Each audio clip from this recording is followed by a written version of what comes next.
Welcome back to the Connor Lewis podcast. Today, I'm joined by a very special guest, Seth Porges, who is the co-director of the Class Action Park documentary on HBO Max, and he's a documentary filmmaker of many shapes and sizes. He's done other things. How to Rob a Bank, I did watch that, but I want to talk to you today, Seth. First of all, thanks for being here. Before I just ramble on for like 3 minutes. Yeah, great to be here. It's been tough to track you down, man. I've been really excited. I saw this documentary for the first time, I think like 4 months ago. And I was so impressed. I was like, this rocks. And this is such an interesting idea. And I was like, I had to reach out to you as soon as I could, because I want to get inside your brain a little bit. All right. So that's most of this interview is going to be about Class Action Park. Mostly because I find amusement parks and the ones that fail, in quotations, I'll say, most interesting. And you really explore that deeply in this documentary. And I kind of want to know, just to kind of set the table, did you have any relationship with Action Park before you took on this documentary? Did you know anybody that went there? I'm curious to know where you were at before this. Yeah, I went to the park as a kid. I went just a couple of times. And the kind of line I always break out in interviews is like, this movie was sort of my attempt to fact check my own memories. Because I remember going there as a kid, and you'd see just the craziest stuff go on, like that, water slides and rides that felt like they were ripped from your childhood imagination. And as you get older, you look back and you're like, was that real? Did I actually see that thing? Or is that something I just picked up from the culture or saw in a cartoon or a movie? And my brain was sort of conflating it with an actual childhood memory, right? And I started looking into it because, before I was a documentary filmmaker, I was a journalist. And I was like, let me report this out a little bit. And everywhere I looked, I found kind of shockingly little actual reporting. I do have to give shout outs to Weird New Jersey Magazine, which did a lot of the kind of like original urban legend coded reporting of Action Park, which is all there really was.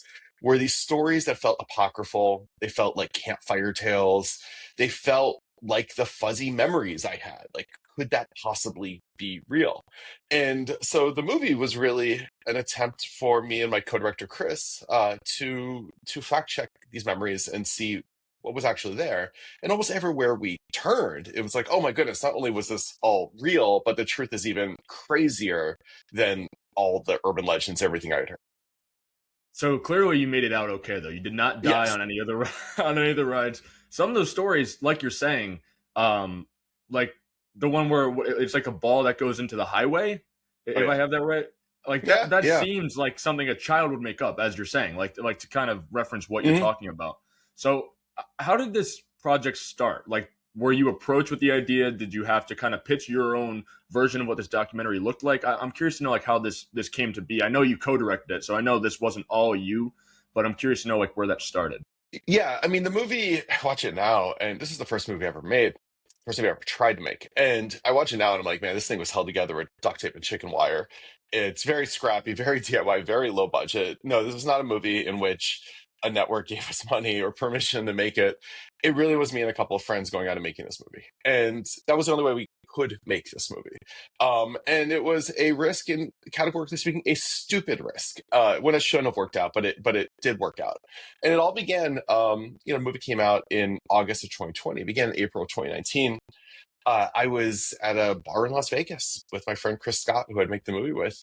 And we were talking about, making documentaries and stuff. He had made some documentaries. And I had been, tossing around the Action Park story for some time. I had been involved with a web short about it that had come out prior that sort of, a lot of the DNA that would inspire Class Action Park can sort of be seen in that. Um, and he was like, man, why haven't you done anything with this Action Park story? It's so great. A dangerous amusement park, this crazy amusement park.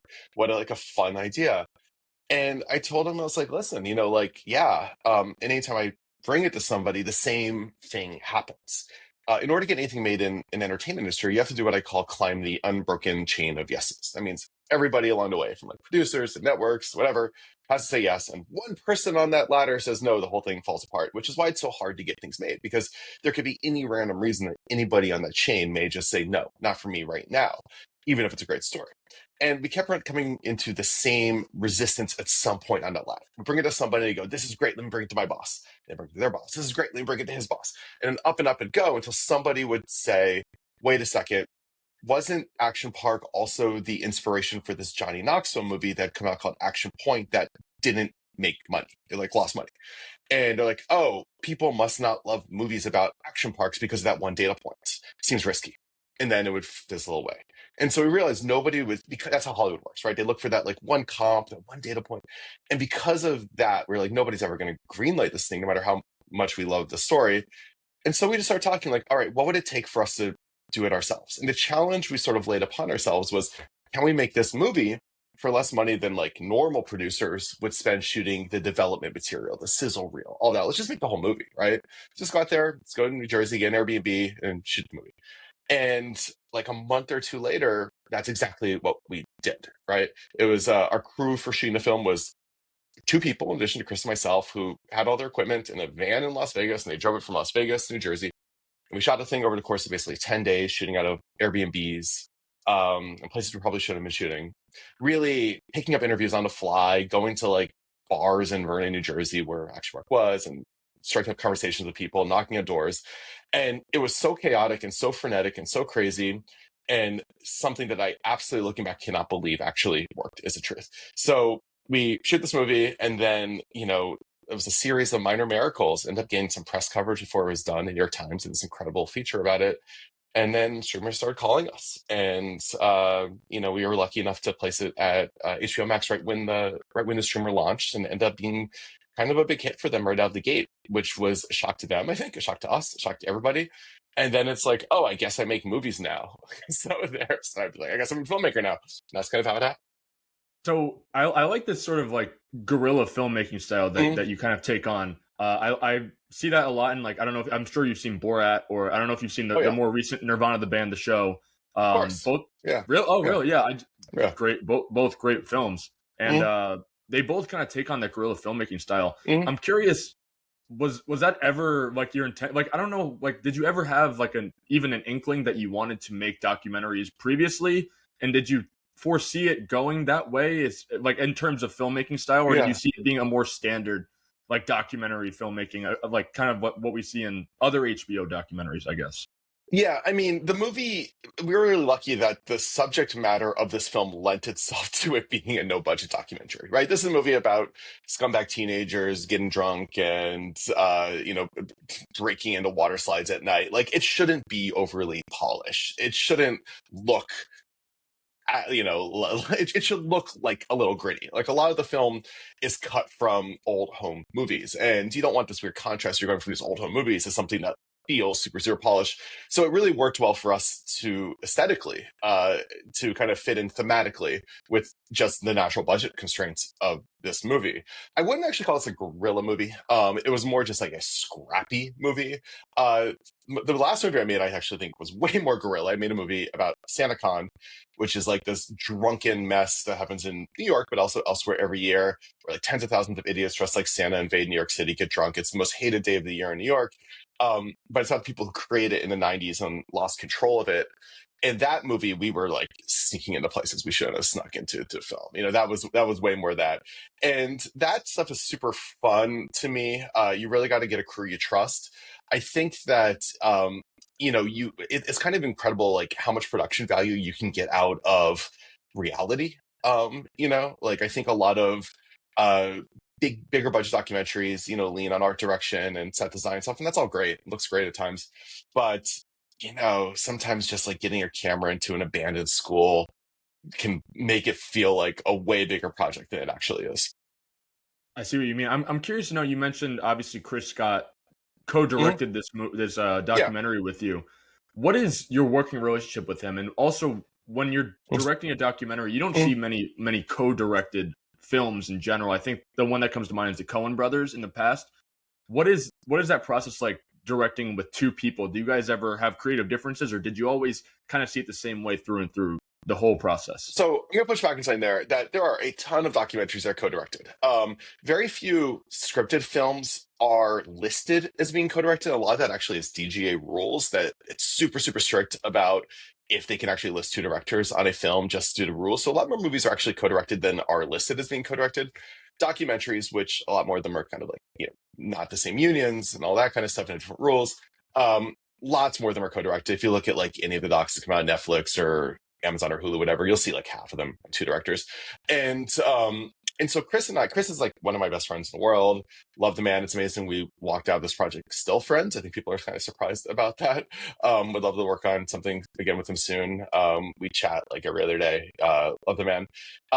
And this was the first time I'd ever made a movie. He had made movies before, and had kind of built like a sort of a little bit of a machine for making like super low budget movies.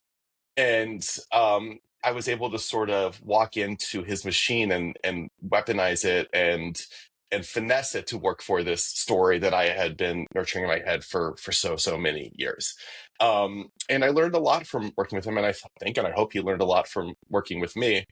And do we have creative differences? Always, like that's all part of the process, and that's it's beautiful and wonderful because you want somebody that pushes back at you. You want somebody that one ups your ideas and pluses them and yes ands them and has their own ideas. I think that the thing that Chris really brought to the table with this story in particular was the fact that he was an outsider to it. This was a story that I had had in my head for a long time and was sort of based on my own experiences. And he's the one who's able to say, actually, this is why it's interesting to me as somebody who has no experience with this story. Here's the questions I would ask of somebody who has no experience with this story. And that was a really cool dynamic, kind of the, I guess, inside outside perspectives that we were able to kind of push each other with. So how did you guys meet? Because I'm guessing it wasn't when you were younger, because he would have probably gone to Action Park at some point, right? Or I'm curious to know like how you guys met, if you don't mind me asking. No, of course not.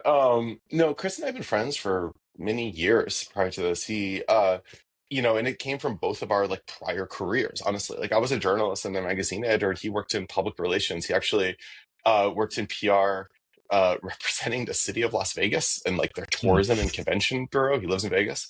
And, I had a past life worked at like men's magazines. I worked at Men's Health, at Popular Mechanics, at Maxim magazine. And turns out when you work at places like Maxim, you sometimes need to deal with Vegas, And so we just kind of became friends in that capacity. And then he, switched into making like low budget documentaries. And, I've been struggling to figure out how to get this movie made. And he just had kind of like from the ground up built this, he's like showed me, here's how you make a movie for no money. And that was a really cool thing to learn and to steal from him. I see. And this is a very tight documentary. All the things you made, like How to Rob a Bank is like 85 minutes. Like these are really tight. I'm curious to know with this one, because I think it's also like 90 minutes. Is there anything you had to leave on the cutting room floor, or is this kind of everything you had? Because I know you talked about you literally went to New Jersey and you shot there for a number of days. Was there anything that you had to cut that you weren't super proud of? Or I'm curious to know like what that process is like. I mean, the term we use is like kill your babies, kill your darlings in this industry. Editing is the hardest, most painful process because you have these lines you become attached to, you have these pieces of footage you think are so cool, these entire story beats that you think are great. But the movie becomes better when it's less. All of my movies have been under 90 minutes, and that's very deliberate. I think, Class Action Park is a movie that I want you to be excited about every man. I want you to lean in. I'd way rather you finish the movie wishing there's more than finishing a movie and saying this thing overstayed its welcome. Because at the end of the day, like you can always put in more anecdotes, always put in more footage, always put in more lines, but that's not what makes a movie work. What makes a movie work is the emotional experience of sitting through it. That's why I like film over television doc series, is because I can recognize that most people are going to hit play and then finish the movie in one sitting rather than breaking it up. And so you can kind of control and like orchestrate their emotional experience over the course of watching that film. And I think that's really exciting. And Class Action Park were very deliberate with that. It's a movie that at the beginning is like very fun and funny and exciting. And then it gets very somber and sad. And we spent a lot of time kind of on that transition and figuring out how we do that shift. And that doesn't work the same as somebody watches the first half in one sitting and the second half in another sitting. And excitement and attention are finite resources. I think there are so many times when we watch movies and we go, this thing's too long, it's bloated, I'm starting to fade a little, what are they building towards, that kind of thing. A lot of that's indulgence by filmmakers at times, a lot of that is just sorts of other things, but I think when things are trimmer, are thinner, they tend to be better. And when you start cutting things, you're left with only the good stuff, is the truth. Only the stuff that really, really matters. Only stuff that's in service of what actually matters in the story, which is the themes you're trying to say, the characters you're trying to bring to life, and the story you're trying to tell. Is there anything specifically that you wish you didn't cut? Because I know you made a specific point that this was all everything you want to make is 90 minutes or less. Is there something specific that stands out? I know it was a little bit ago, but I'm curious. Yeah, I mean, there's all sorts of times when you have like two or three people basically saying the same sentiment, and you're trying to figure out which who says is the best, right? But honestly, the best stuff from this film that isn't in the film is the stuff that came after the film came out. Because after we were done making a movie, all these people started reaching out and are like, "Oh my goodness, do I have action park stories for you?" And that's when I'm like, "Oh my goodness, wow, we just really scratched the surface." And that's when that to me was really really exciting. It's also really exciting because it felt validating that people were like, they were, it's always good. Documentaries are real stories that touch real people. And if you get it wrong, somebody's going to tell you. Somebody, if you like portray a character wrong, someone's going to say you got this guy wrong. You portray a place wrong, someone say you got this place wrong. And I take great pride in that. Thus far on my movies, people walk away from saying like, you got it right, and that's really cool. This is a question I've always wondered about documentaries. So I excuse the ignorance if this is kind of like a redundant question, but there's footage from like I think it was the Kimmel show towards the beginning of this documentary between him and Johnny Knoxville. How does that process work? Like, is it fair use allowing this footage into documentaries? Is it something you have to pay for? Again, I'm not really totally sure about the process, but I'm hoping you can kind of like work me through that. Yeah, I think it depends what movie you're watching. When you're dealing with news clips, there's a good chance that you're watching something that was taken with fair use. And fair use, in case anybody doesn't understand, is sort of like this legal doctrine that basically says like you can take existing media, something like a news clip, as long as and you can use it as long as there's some sort of like commentary or repurposing involved. It's not just basically taking the same thing and stealing we're trying to say something new about it. And there were lawyers who vet these projects. Nothing ends up on HBO Max without legal review. A lot of that is making sure you're not being, defamatory to somebody or being unfair. But also it's like, all right, if you're taking unlicensed things through the fair use process, making sure it stands up under legal scrutiny to that. So there's a fair bit of fair use in almost any documentary you're going to watch. And that's super important because if you're, say, doing like a critique of somebody or something, or their footage, they're not going to allow you to use it, but you need it to say what you're trying to say, to be critical, to be analytical about it. And it's what makes a lot of news reporting possible as well. It's what makes a lot of documentaries, and I view documentaries at their best as a form of news reporting too. Okay, that makes sense. I've always wondered that because you see these documentaries, and again, like to use the Kimmel example, you don't really know. As an outsider who's obviously never made a film, I make podcasts for a living. Like it's two different worlds.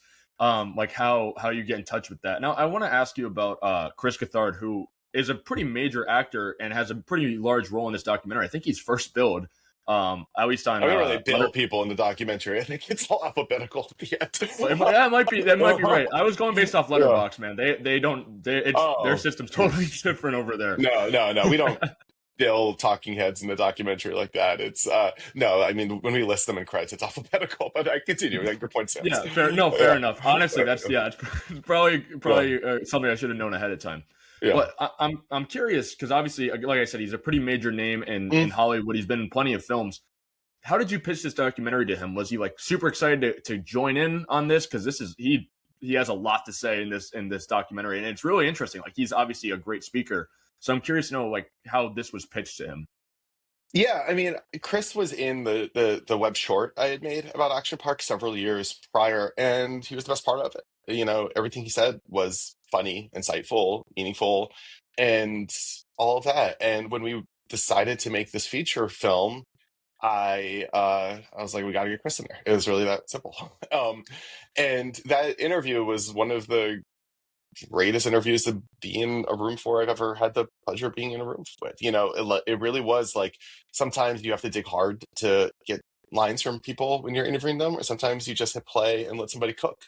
And that's one where you just kind of like hit play and let him cook. And he had so much to say. And he also, I think, was really important for us to tie together just the themes of the film. And it's a film sort of about like a thin line between childhood horror and childhood nostalgia and excitement, and how these things coexist with each other. And he, I think, put that into words so beautifully that, and he elevated everybody else in the film by kind of adding that context. So when somebody's like making glib jokes about horrific things, I think he's the person we turn to make it clear that they're not being glib. They're actually, acting in a rational way, perhaps even a defensive way. But yeah, I mean, he's honestly a comedic genius, and it's really, really grateful to have him in the film. I think that's a good way to segue into one of my next questions about like the balance and tone, because like you said before, and you just said it in that previous statement, that there's a fine line between that, like in your own words, the childhood horror and the childhood nostalgia of this. How do you balance that excitement while not like diluting any of the bad parts of action parts that you see towards the end? Yeah, this is, I mean, I honestly, I think this is why nobody had ever made a documentary or action mark before, because I think people had a hard time. I think people wanted, like, people look at action mark and they want it to be a story that's absurd and hilarious, because it is, objectively speaking. Like, these water slides are nuts. The things that happen in this park were nuts. And they don't want, and then they look and go, oh, but people died there. And they get like uneasy about it.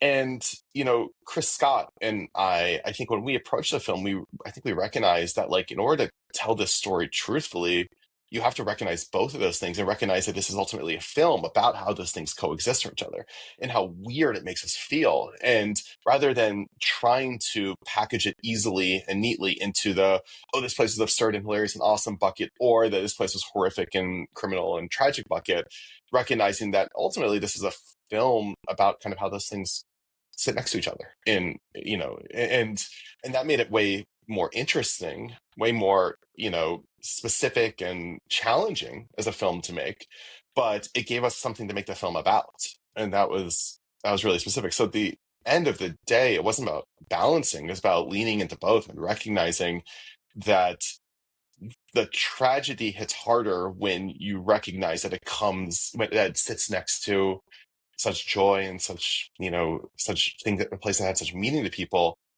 and that's what life is. It's a movie about how I think life is messy, about how things don't easily fit into these buckets. And if you walk away from the film a little confused, I think we did our job well. Like, I don't particularly like movies that tell you how to feel about things, or that I like films that force you to ask yourself how you feel about things. And that was ultimately our goal with this film.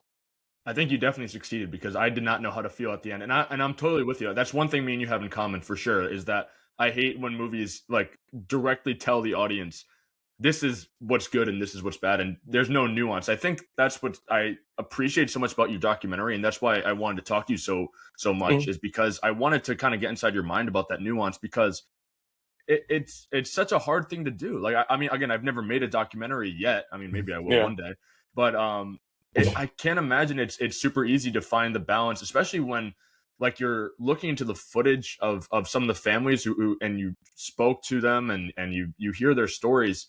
Like is that, how hard is that in the editing room, like to make sure you get that right? You know what I mean? Like how do you Yeah, get those stories right?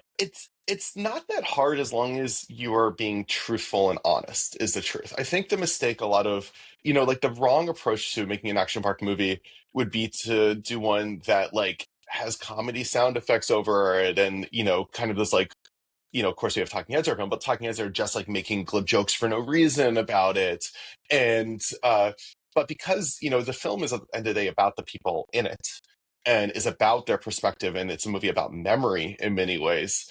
And as long as everybody in the film is being honest and truthful, you can have fundamental truths that fundamentally disagree with each other sit right next to each other, and the thing will feel authentic and real. It's like, I think the mistake some films make is that they think it's they try to calibrate it entirely with internal, like, narrative, like, where does this sit on the scale kind of thing, when it really is about, like, if I love movies where we have multiple people who have fundamentally different notions about events, about how to feel about events, about entire realities.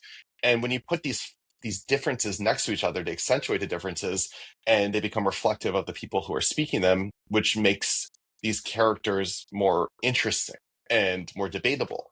And that, to me, makes a good movie. And And so for us, it wasn't about trying to figure out what does this film think about Action Park. The film doesn't think anything about Action Park. It's what do these people think about Action Park, and how, and those differences become something you lean into instead of lean away from. I want to ask you about the animations because they kind of Mhm. come sporadically throughout. And I'm curious to know about the inspiration behind them because obviously there's only so much footage of Action Park back then. There were obviously no smartphones or anything like that. And like you said, there was a lot of home footage. Where did the inspiration come from? And like, how do you know when something is worth like animating, if that makes sense? Yeah, I mean, every documentary has to figure out how you fill in those holes. You know, if you have archival footage of things, awesome. If you have archival footage of some things but not others, you got to fill in those holes. And there's a limited toolkit that films can turn to. This is why you see a lot of recreations in films. This is why you see some animations in films. This is the filmmaker saying, we have a scene we want to bring to life, and we don't have the footage to bring it to life. How do we bring it to life? Right? That's what the question that is being answered is there. And for us, again, it was about what thematically tells the story we're trying to tell, fits in with the universe we're building here, and also what works within our budget. This is like a no budget film. And when those things kind of work together, that's great. And for me, I had the idea for these very specific animations. I was literally driving to Vernon, New Jersey one day to meet with some people to talk about Action Park. And a song came on my playlist. It was a song that actually ended up closing out the film, which is the David Bowie song "All the Madmen," and the lyrics of it just felt like super super spot on for the film. And then this just like scene just sort of came to mind. It kind of felt like, I was like, if this is the opening credits is what it felt like to me. Of course, I ended up closing out the film. I was like, I just imagined Schoolhouse Rock, the old cartoon, with Conjunction Junction, which is like one of the more famous segments of it, that is like a bunch of trains moving around in fantastical ways. But I sort of imagined it, instead of trains, being like looping insane water slides. And suddenly I was like, oh, this is a Saturday morning cartoon aesthetic. You know, this is like sitting in front of your sofa, eating sugary cereal, looking back at childhood fondly aesthetic. It was really what it was. This is, you know, shielding the horrors of childhood behind bright colors aesthetic is really what it was. And so it worked from a budget level because it was really simple, cheap to make, but also thematically, it brought to life, I think, one of the things that the film was attempting to say visually, which was about how how we use nostalgia to obscure horror.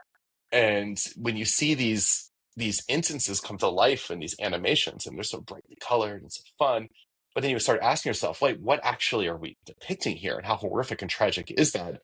That dissonance is, to me, was interesting. What I wanted to do. Seth, I want to ask you as we start to close out this interview again. Thank you for your Mm, time. Are there of course. any upcoming projects that you're excited about that you can kind Mm. of hint me towards? Yeah, yeah. So I premiered a couple months ago at some film festivals. My next movie, which is called SantaCon. And you can see the trailer online, santacondoc.com, and it's about SantaCon, which is this like drunken mess of a day every year. It's the most hated day of the year in New York City. But it started as something else completely. It was started in the 1990s by and by people who subsequently lost total control of it as it mutated into this monster. It's like a Frankenstein story. What happens when you create this creature that then becomes something else as you lose control of it? And they're the same people who created and largely lost control of Burning Man, which is interesting, and who are the real life inspiration for Fight Club, for the book Fight Club. And and to me, that was so fascinating, just how different SantaCon was versus what it would become. And the footage these guys had of the original SantaCons, I mean, I saw stuff, I was like, oh my goodness, taken back in time to just this carefree 1990s. It was wild to me. And so the movie is largely cut from these home movies, from these archival movies in the 90s. Super, super excited about this film. Hopefully, we'll have it released somewhere where, outside the film festivals, people can see it. So, I'm really excited to see it. yeah, Yeah, yeah, that's I had never heard of SantaCon until you brought it up in this interview. But now, like, cool. I'm like, it's the only thing I care about right now, and I don't want to see Yes, anything else. Uh, exactly. SantaCondoc.com. Check it out. So, Will do. Yeah, mm, definitely. Seth, I always end these interviews by asking the person I'm speaking to if they could share some advice specifically for people in their own field. So for you, obviously, it'd be filmmakers. If you could share any advice for what people maybe my age, I'm 20 years old, what you would do for you're in our shoes right now, I insist that you take this time to do so. yeah, like I had never made a movie until I made Class Action Park. It was the first movie I ever made, and with a series of minor miracles that worked out. Um, And it really was those things, it's almost cliche to say, like, just go and do it, blah, blah, blah, blah. But the truth is that, like, the things that are in that people, that are valuable are, when you're looking at documentary films in particular, are are access and archival.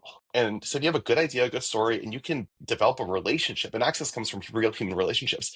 If you're somebody who's like, I want to make a movie about somebody, reach out to that person, develop a relationship with them, earn their trust, and you have that. That's so, so, so valuable. And if it's a story people want, they'll be very excited that you have that. And anybody can pick up the phone and make a phone call. I come from the world of journalism. I was a journalist before. That's what I was trained to do. And it's shocking to me how hard it is for people to, I think, just make that first step of, like, picking up the phone, writing the email, and reaching out to somebody and being like, "Hey, your story speaks to me in some way. Let's talk." Seth, thank you so much for your time. I really appreciate you taking this time and speaking to me. To all the listeners and all the watchers at home, I've been your host, Connor Lewis, signing off.